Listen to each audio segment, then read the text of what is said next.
하나님 말씀 신약성경 누가복음 6장 32절에서 38절까지 말씀입니다.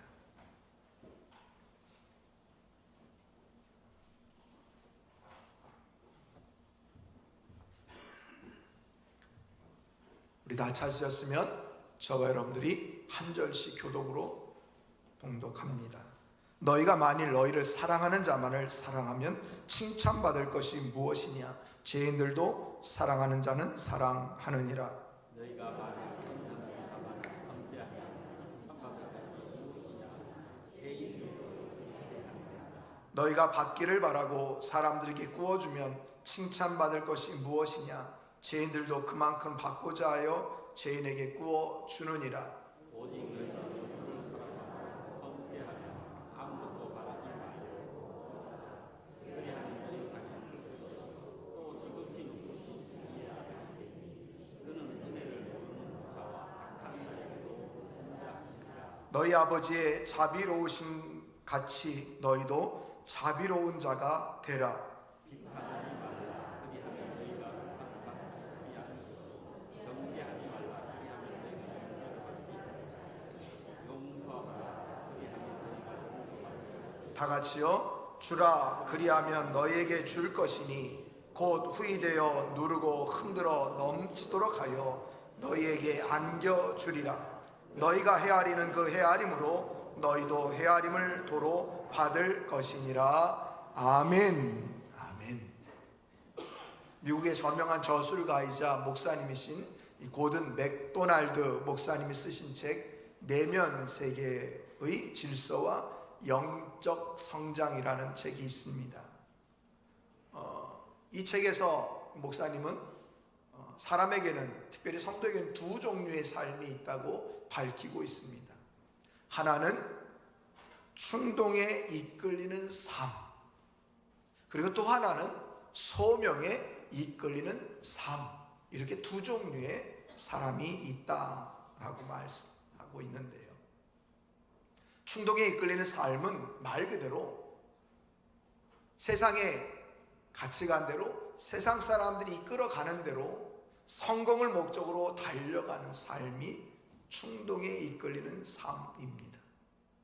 그럼 소명에 이끌리는 삶은 뭘까요? 말 그대로 하나님께서 나를 하나님의 자녀로 부르셨다, 이것을 깨닫고 하나님께서 이 땅에 나를 보내신 목적, 그리고 하나님께서 나를 사명자로 세워주신 그 비전에 따라서 살아가는 삶, 이것이 바로 소명에 이끌리는 삶입니다. 질문해 볼까요? 여러분들은 이 두 종류의 삶 가운데 지금까지 어떤 삶을 살아오셨습니까? 충동에 이끌리는 삶, 소명에 이끌리는 삶, 어떤 삶을 살아오셨습니까? 질문을 바꿔볼까요? 여러분들은 어떤 삶을 살고 싶습니까?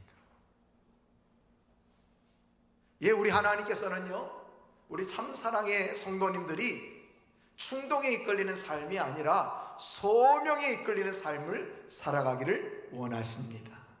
할렐루야, 할렐루야. 그래요, 여러분, 소명에 이끌리는 삶을 살아가기를 원하세요.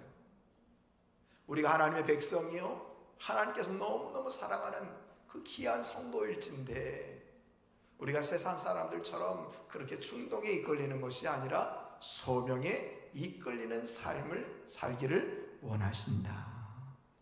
그래요. 그래서 하나님은 우리 교회와 우리 교회에서 함께 신앙생활하는 우리 모든 성도들이 소명에 이끌리는 삶을 살기를 원하신다. 그래서 오늘 저는 소명에 이끌리는 삶, 그 첫 번째 시간으로 소명에 이끌리는 삶은 구체적으로 무엇인가, 그 첫 번째 내용은 긍휼을 베푸는 교회, 긍휼을 베푸는 삶을 살아가자라는 것입니다. 소명에 이끌리는 삶 첫 번째가 뭐라고요? 긍휼을 베푸는 삶을 살자. 긍휼, 여러분 긍휼이 뭡니까? 국어사전에 보니까요, 긍휼 두 가지의 뜻이 나오는데요, 불쌍하고 가엾게 여겨서 도와줌. 또 한 가지는 가엾게 여겨서 돕다. 뭐 같은 내용인 것 같은데요, 중요한 건 뭡니까? 불쌍히 여기기만 하는 것이 아니라는 거예요. 마음으로 불쌍하다라는 것으로만 그치는 것이 아니라 무엇까지 해야 된다는 거예요? 도와준다. 이게 긍휼이라는 겁니다. 영어 사전에 보니까 compassion이라고 나옵니다. compassion. 저게 뭐 저는 영어를 잘 못하니까 이 단어의 어원적인 뜻을 보니까 라틴어에서 왔는데요, 이 com은 함께한다, 그리고 passion은 고통, 합하면 고통을 함께한다. 그래서 단순히 불쌍히 여긴다, 연민 이런 뜻을 넘어서서 고통을 함께 나누는 것, 이게 긍휼이라는 거죠. 긍휼. 그러니까 여러분, 타인과 함께 아파하는 것, 그리고 타인의 어려움, 상처, 이 모든 것들을 함께 하면서 도와주는 것. 종합적으로 얘기하면 상대방의 어려운 처지로 자신도 내려가서 함께 하는 것이 바로 긍휼의 온전한 정의라는 것입니다. 여러분들은 정말 이런 삶을 살고 있습니까? 그러니까 여러분, 긍휼히 여기는 이 마음의 가장 저변, 가장 중심되는 마음은요, 바로 사랑입니다. 사랑이 없으면 긍휼을 베풀 수 없는 거죠. 그러니까 사랑이 바탕이 된 구제, 나눔, 베품, 섬김, 봉사, 이런 모든 것들을 우리는 다 긍휼이라고 말할 수 있을 것입니다. 그래요, 여러분, 긍휼의 마음에 가장 중요한 게 뭐라고요? 사랑이다. 사랑이다. 근데 여러분, 우리는 어떻습니까? 우리는요, 사실 긍휼히 여기는 마음이 부족한 것이 사실 아닙니까? 여러 가지 많은 이유가 있겠지만 제일 아마 걸림돌이 되는 것은 이기적인 마음 때문에 그런 겁니다. 이기적인 마음. 나밖에 모르는 마음이라는 거죠. 나도 힘든데, 나도 어려운데, 나 먹고 살기도 바쁜데, 뭐 타인의 아픔? 아이고, 배부른 소리 하고 있네. 이런 이기적인 마음 때문이 아닐까요? 때로는 자존심 또는 낮은 자존감, 뭐 내가 그렇게 하면 누가 알아줄까? 아, 나 그런 거 잘 못하는데, 성품상 성격상 나 그런 거 잘 못하는데, 그런 마음, 그런 생각. 그래서 여러분, 이런 것 때문에 우린 긍휼의 삶을 살아가는 것을 어려워하거나 힘들어 합니다. 근데 사실 진정한 긍휼의 마음은 하나님의 마음을 닮은 성도가 할 수 있다는 것입니다. 왜요? 우리 하나님은 긍휼이 많으신 분이기 때문에 그래요. 그래서 시편 103편 8절에 보니까 이렇게 말씀합니다. 다 함께 읽어볼까요? 시작. 여호와는 긍휼이 많으시고 은혜로우시며 노하기를 더디하시고 인자하심이 뭐가 많대요? 긍휼이 많으시고 은혜로우시고 노하기를 더디하시고 인자하심이 풍부하시도다. 오늘 본문 누가복음 6장 36절에도 보니까 너희 아버지의 자비로우심 같이 너희도 자비로운 자가 되라. 예, 우리 하나님 자비로우신 분이래요. 긍휼이 많으신 분이래요. 은혜 베풀기를 좋아하시는 분이래요. 그래요, 여러분. 그래서 이 하나님의 마음, 하나님의 사랑을 진정 갖고 있는 자가 바로 긍휼을 베푸는 삶, 긍휼히 여기는 삶을 살아갈 수 있다라는 것입니다. 자, 그렇다면 오늘 하나님은 소명에 이끌리는 삶 첫 번째 시간으로 왜 우리 참사랑교회와 성도들을 향해서 긍휼을 베푸는 교회와 성도들이 되어라 라고 말씀하고 계실까요? 왜 그렇게 하실까요? 그것은 하나님께서 먼저 우리에게 긍휼을 베풀어 주셨기 때문입니다. 하나님께서 먼저 우리에게 긍휼을 베풀어 주셨기 때문이라는 거예요. 여러분, 아까 긍휼의 정의 다시 한번 떠올려 보십시오. 긍휼, 뭐라고 그랬습니까? 상대방의 어려운 처지로 자신도 내려가 함께 하는 것, 이게 바로 긍휼이다 말씀드렸습니다. 그런데 여러분, 우리 하나님이 그렇게 하셨어요. 우리 하나님이 그렇게 하셨어요. 성경 말씀 봅니다. 빌립보서 2장 6절부터 8절까지 말씀인데요, 화면에 나옵니다. 함께 읽어볼까요? 시작. 그는 근본 하나님의 본체시나 하나님과 동등됨을 취할 것으로 여기지 아니하시고 오히려 자기를 비어 종의 형체를 가지사 사람들과 같이 되셨고 사람의 모양으로 나타나사 자기를 낮추시고 죽기까지 복종하셨으니 곧 십자가에 죽으심이라. 아멘. 하나님이요, 그러실 필요가 없는데 우리를 구원하시고자, 죄 가운데서 건져주시고자, 구속해 주시고자 어떻게 하셨다고요? 이 땅에 친히 내려오셔서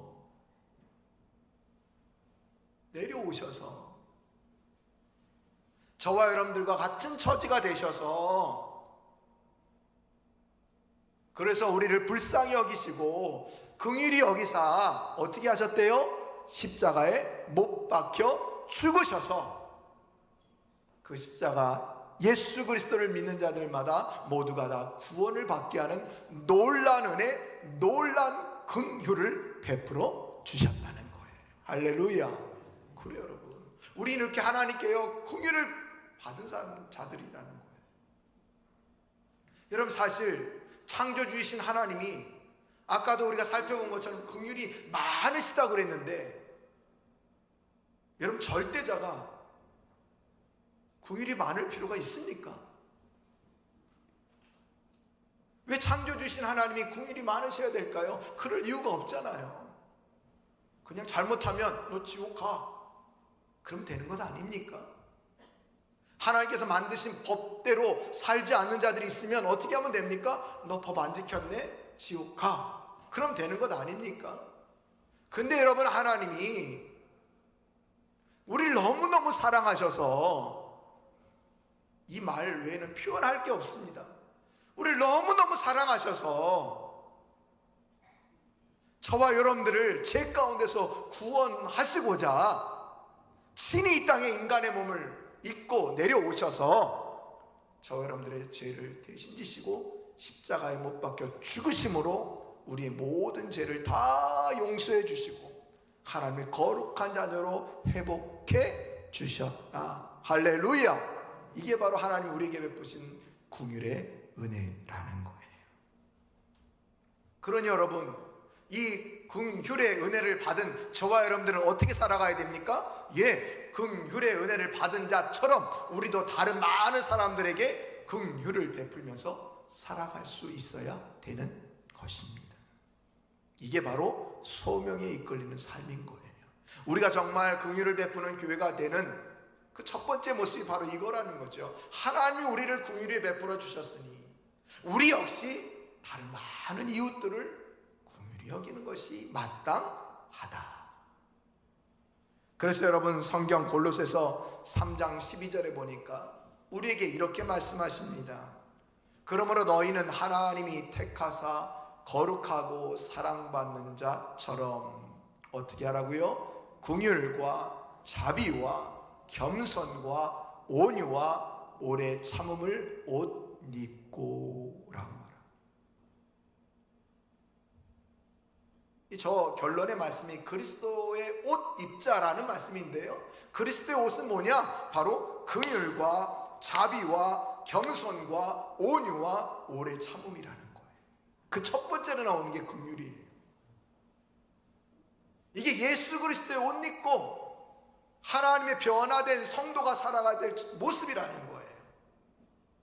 그러니까 여러분, 우리가 하나님의 긍휼을 받은 자처럼 우리도 어떻게 살아가야 된다고요? 긍휼을 베풀면서 살아가야 한다. 더 나아가서 우리가 왜 긍휼을 베푸는 교회가 되어야 합니까? 긍휼을 베풀지 않으면 우리 세상의 죄인들보다 못한 자라는 겁니다. 여러분, 오늘 본문 말씀으로 돌아가 보십시오. 누가복음 6장 32절부터 33절 말씀. 32절 먼저 봅니다. 너희가 만일 너희를 사랑하는 자만을 사랑하면 칭찬받을 것이 무엇이냐? 죄인들도 사랑하는 자는 사랑하느니라. 너희가 만일 선대하는 자만을 선대하면 칭찬받을 것이 무엇이냐? 죄인들도 이렇게 하느니라.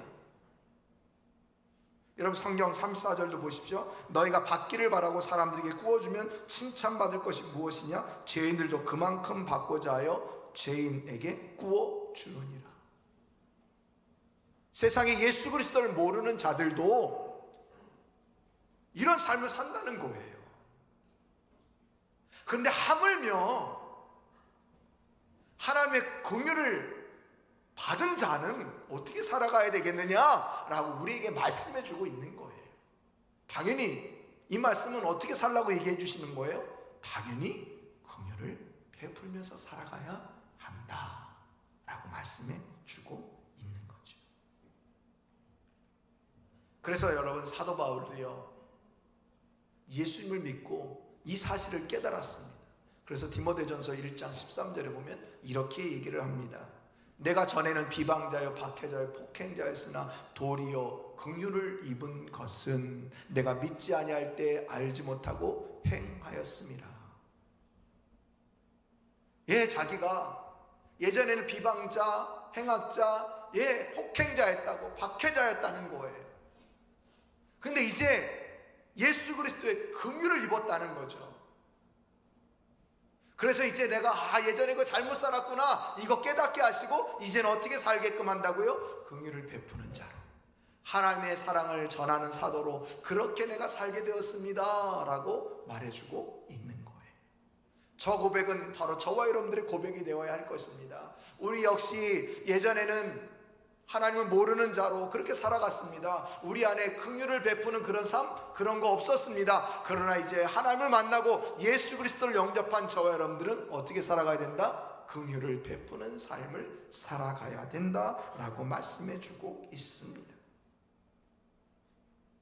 더 나아가서 우리는 왜 긍휼을 베푸는 교회와 성도가 되어야 합니까? 긍휼의 삶의 여부는 죄와 복의 삶으로 연결되기 때문에 그렇습니다.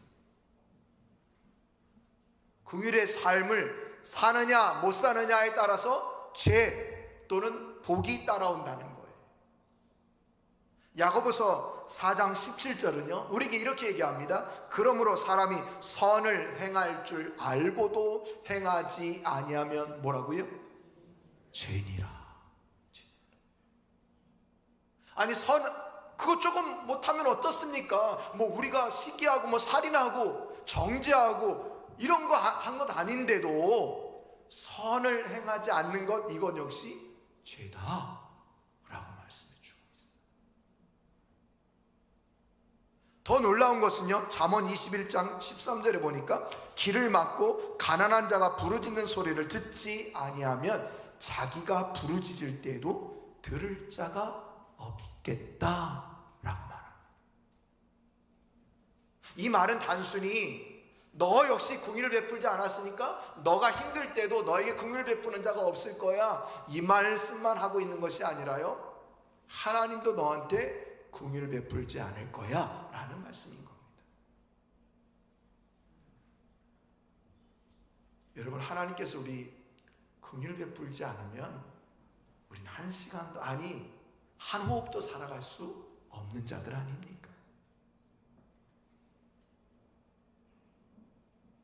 자, 그런데 여러분, 긍휼을 베푸는 자들에게는 어떤 복이 있느냐?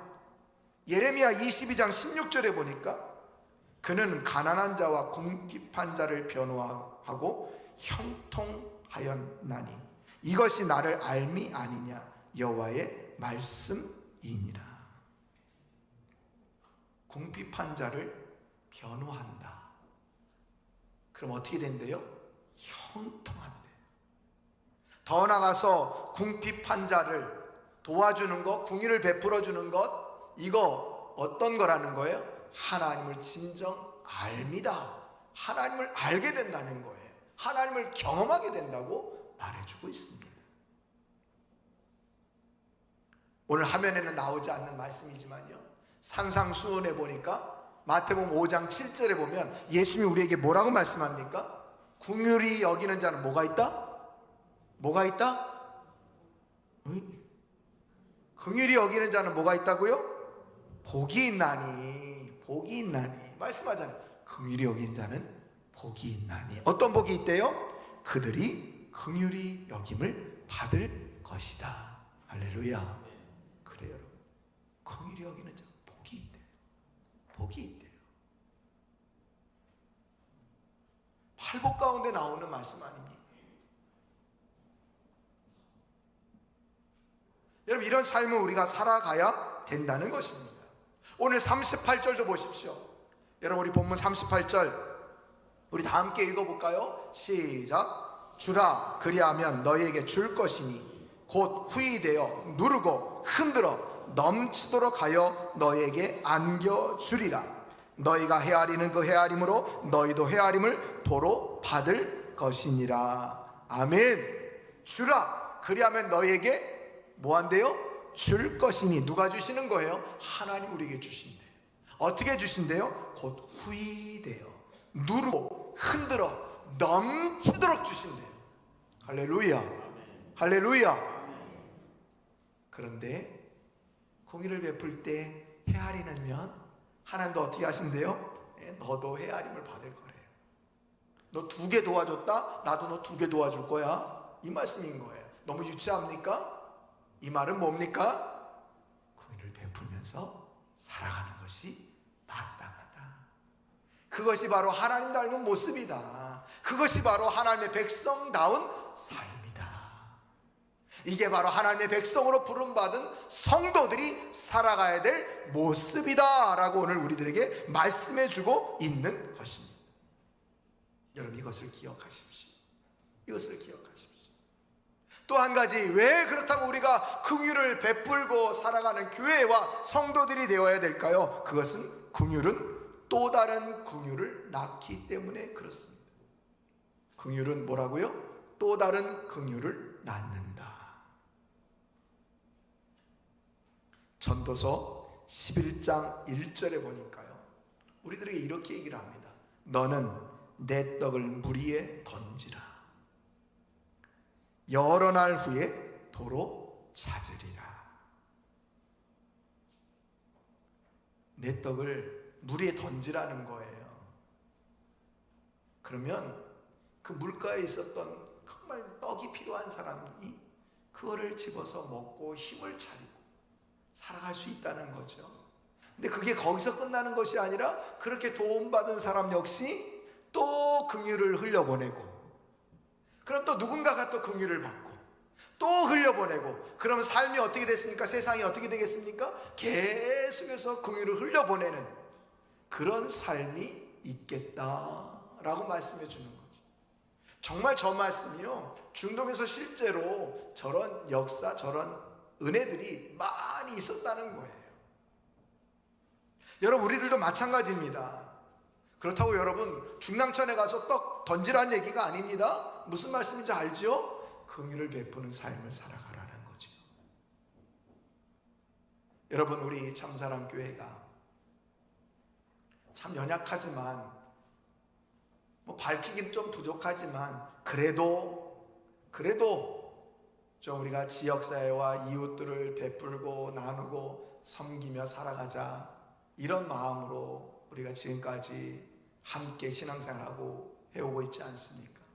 특별히 작년에 우리가 교회 설립 40주년을 맞아서 우리가 다른 여타의 어떤 모습들보다, 뭐 생일잔치를 하는 것보다 우리가 정말 뜻깊은 그런 모습을 보이면 좋겠다 해서 우리가 어떻게 했습니까?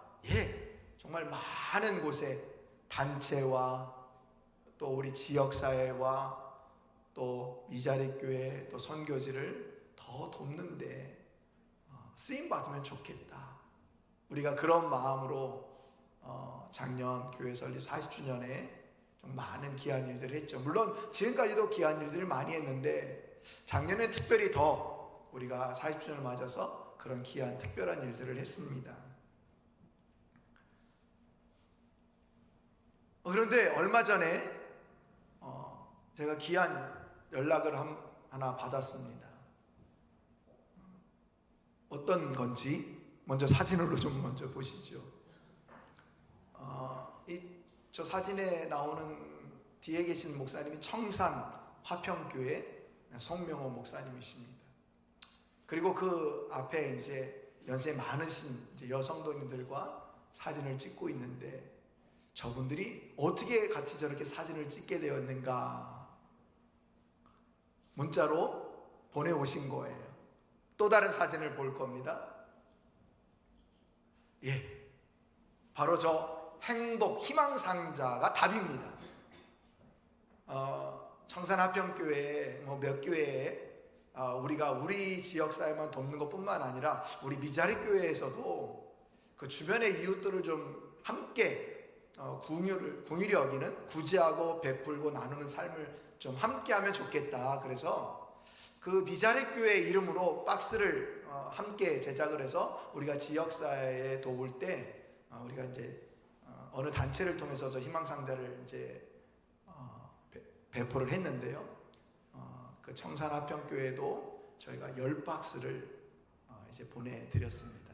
청산화평교회 저기 이렇게 이름이 나오는 것처럼 이제 저 박스를 가지고 이제 주변에 어려운 분들 나누시면 좋겠습니다 하고 취지를 말씀드리고 이렇게 보내드렸어요. 그런데 그 10상자를 다 나눠주셨는데 놀라운 일이 일어났다는 거예요. 어떤 일인고 하니 아까 그 할머니들과 함께 사진 찍은 그 사진 중에 어떤 한 분이 정말 이 목사님이 가셔서 전도할 때마다 복음 전할 때마다 계속 반대하셨던 그런 분이시라는 거예요. 왜 그런가 하니 나중에 알고 보니까 이 할머니가 그 일본에서 온 종교 있지 않습니까? 남모모모모 하면서 왜 이렇게 구호 외치는 그 종교에 거의 전도사급인 그런 할머니셨다는 거예요.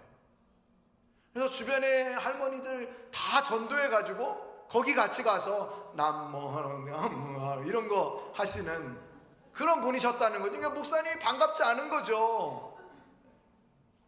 근데 이분이 이제 혼자 살고 계셨는데 그분이 생각나서 그분에게 이 선물을 갖다 드렸다는 거예요. 이거 선물 상자인데 쓰시라고 하면서 갖다 드리고 오셨다는 거죠. 근데 이분이 교회로 오셨다는 거예요. 맨 처음엔 인사하러 교회로 오셨고 이분이 이제 교회를 예배 시간에 맞춰서 오시고 그러면서 목사님한테 와서 자기가 자녀들도 있고 주변에 많은 사람들인데 나 이렇게 돌보는 사람 없는데 당신이 목사님에게 한 일이 있잖아요. 늘 문전박대하고 가라 그러고 그랬음에도 불구하고 그 선물 상자를 가지고 온 것 그 안에 보니까 뭐 아까 내용물도 잠깐 나왔지만 뭐 고추장도 들어있고 된장도 들어있고 뭐 먹을 것도 있고 뭐 이렇게 좀 뭐 마스크도 들어있던 것 같고 담요도 있었던 것 같고 여러 가지가 그 상자 안에 들어있었거든요. 이 감동을 받으신 거죠. 교회 나오기 시작하신 거예요. 근데 이분이 전도의 체질화가 돼 있으셔서 다른 할머니들도 같이 전도해서 교회로 오신 거예요. 그게 바로 저 사진인 거죠. 할렐루야. 그래 여러분, 우리는 그냥 함께 이 일을 하면 좋겠다 그래서 그 교회에다가 그 희망상자 그 선물 박스를 보내드린 건데, 그렇게 흘려보낸 건데, 그 선물 상자를 받으신 어떤 할머니께서 감동을 받으시고 교회에 나오시기 시작했고 예수님을 믿기 시작했을 뿐만 아니라 다른 많은 할머니들도 많은 분들도 전도하시는 그런 놀라운 은혜가 있었다고. 이 목사님이 빨리 아니 조금 늦게 제가 어떤 통화를 하다가 이걸 알려주시는 거예요. 그래서 제가 뭐라 그랬죠. 빨리 알려주시지, 이런 것들 우리 교회 성도님들한테 소개해야 되는데. 얼마나 기뻐요, 그죠? 긍휼을 베푸는 것. 예, 긍휼은 이렇게 또 다른 긍휼이 흘러가도록 하는 은혜가 있다라는 거예요. 또 있습니다, 여러분. 얼마 전에 우리가 키르기스탄 단기 선교 갔다 오지 않았습니까? 여러분들께서 정말 그 청년 또 젊은 사람들 이렇게 간다고 여러분께서 많은 성경금도 해주셨고, 또 가기 전까지 뭐 식사해라, 커피 사 먹어라 하면서 주신 돈, 그거 가지고 이제 사역하고 또 선교하고 또 어린아이들 성경학교 하는데 이렇게 쓰고도 남았어요. 그래서 그것을 이제 우리 선교사님 너무 또 그 선교하는 기간 너무 애쓰시고 고생하셔서 또 우리가 얼마만큼을 이렇게 드리고 왔는데요, 또 연락이 온 거예요. 어떤 연락인지 사진 한번 보시죠. 예, 이건 뭐 한 겁니까, 여러분? 차양막 공사를 하신 거예요. 저기 바로가 밑에 응달인데 여름엔 너무 시원해요. 저희들 성경학교 했는데요, 햇빛 이제 피하면서. 이 겨울은 눈이 많이 오고 매우 추운 나라니까 눈만 내리면 쓸기가 무섭게 바로 얼어버리는 거죠. 그러니까 성도인들이 저곳에 출입할 때마다 넘어지고 다치시는 경우가 있는 거죠.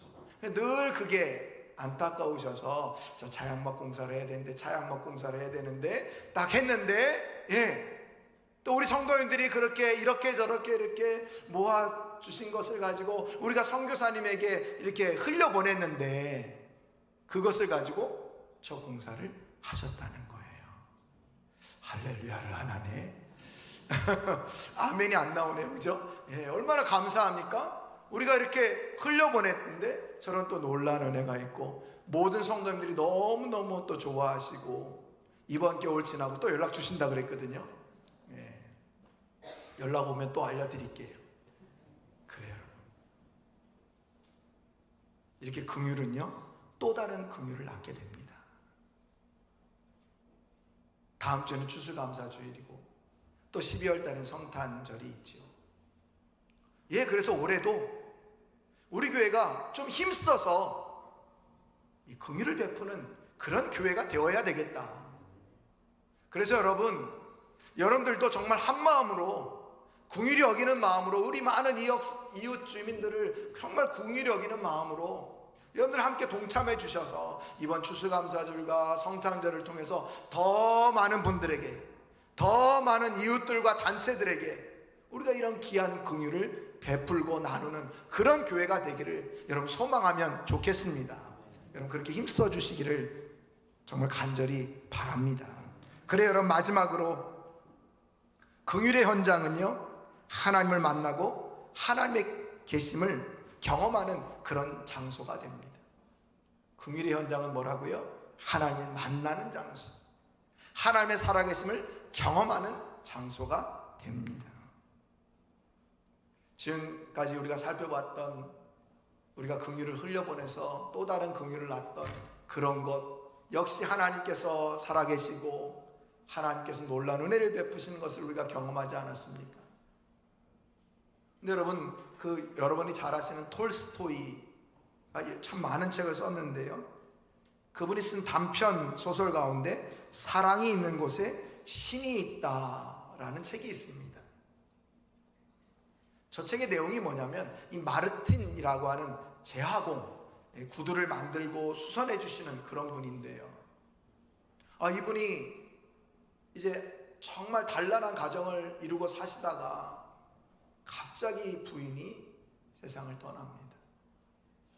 아들이 3명인데 아들 둘도 갑자기 세상을 떠나고요, 이제 한 명 남은 막내 아들 병이 들어서 죽게 됩니다.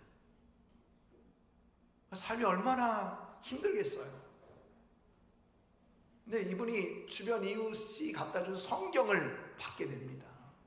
이 말씀을 통해서 위로받으세요.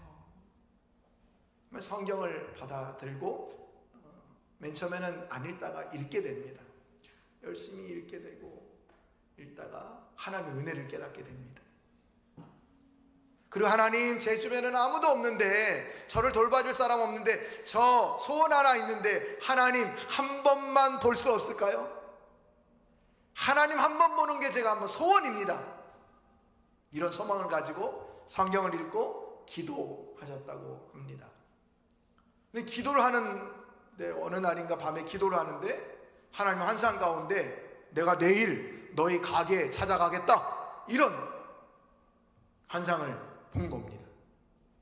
그래서 그 다음날 아침 일찍 일어나가지고 이 꿈인가 생신가 하면서 정말 하나님을 만날 준비를 다 갖춰놓고 가게도 잘 정돈하고 청소하고 하나님 오실 시간만을 막 기다리고 있는데 오신다고 하는 하나님 오시지 않는 거예요.